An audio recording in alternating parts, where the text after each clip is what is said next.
السلام علیکم ورحمۃ اللہ وبرکاتہ. Myself, Abdul Haq, Diniya teacher, ZB Zakaria English High School. Welcome all of you in Diniyat online classes.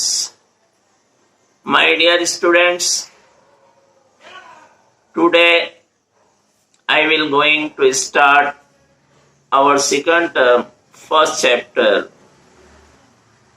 Israf, extravagance.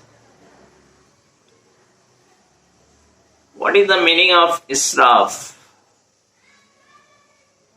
Israf is usually taken to mean unnecessary expenditure. However, real meaning of israf is to cross the limit. israf اصل میں جو ہماری unnecessary expenditure ہے، یعنی جو ہم ضرورت سے زیادہ خرچ کرتے ہیں، جسے ہم اپنی زبان میں کہتے ہیں فضول خرچی کرنا. فضول خرچی اسلام کی نظر میں کیا ہے، کس طرح سے ہم فضول خرچی کرتے ہیں، اس کے کیا نقصانات ہیں اور ہمارے لیے بہتر راستہ، بہتر طریقہ کیا ہے، وہ ساری باتیں اس لیسن میں ہم پڑھیں گے. سب سے پہلے اسراف کی میننگ، جیسا کہ میں نے آپ کو بتایا، unnecessary expenditure یعنی غیر ضروری خرچ، فضول خرچے. اصل میں یہ لفظ عربی کا لفظ ہے جس کی میننگ ہوتی ہے کراس دا لمٹ. اللہ تعالیٰ نے ہر چیز کی ایک لمٹ فکس کی ہے، اور جب ہم اس لمٹ سے آگے بڑھ جاتے ہیں، اسے کراس کرتے ہیں، تو وہ پھر فضول خرچی میں آ جاتا ہے، یا اسے ہی ہم اسراف کہتے ہیں یا ایکسٹراویگنس کہتے ہیں. اب کیا کیا چیزیں ہماری زندگی میں فضول خرچی کی شکل میں ظاہر ہوتی ہے، اس کے کیا ڈیمانسٹریشن ہیں، کیا مظاہر ہیں، کہاں کہاں فضول خرچی نظر آتی ہے ہماری زندگی میں. تو پہلے ہم یہ دیکھیں گے ایک ایک کر کے کہ وہ کون سی جگہیں ہیں جہاں پر ہم عام طور سے فضول خرچی کرتے ہیں، تاکہ ان پہ کنٹرول کیا جا سکے اور اس سے بچا جا سکے. First of all, people feel proud in wearing costly dresses. Dozens of clothes are stitched for different places and for different occasions. سب سے پہلی چیز جو ہماری سوسائٹی میں نظر آتی ہے فضول خرچی کی، وہ یہ ہے کہ ہم اس بات پر فخر محسوس کرتے ہیں، پراؤڈ محسوس کرتے ہیں کہ ہم مہنگے مہنگے قیمتی لباس پہنیں، درجنوں کپڑے سلوائیں، الگ الگ جگہ کے لیے، الگ الگ مواقع کے لیے ہم الگ الگ کپڑے سلوا کر پہنیں، استعمال کریں ان کا.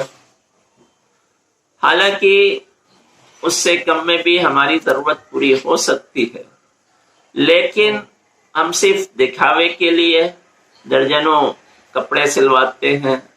کبھی شادی بیاہ کا موقع ہو، تہوار کا موقع ہو، یا ایسے ہی کہیں جانا ہو، تو الگ الگ مواقع کے لیے الگ الگ طرح کے ڈریس سلے جاتے ہیں، سلوائے جاتے ہیں. تو یہ ایک طرح کی فضول خرچی ہے جو ہماری سوسائٹی میں نظر آتی ہے. اسی طرح سے دوسری چیز، people construct large villas and high palaces although they do not need such big abodes. Caliph Umar Farooq رضی اللہ عنہ gave general instruction when he got the city of Basra built No person should construct a house consisting of more than 3 rooms. He asked people, do not construct high buildings and follow the sunnah of Prophet ﷺ so that your kingdom may remain intact.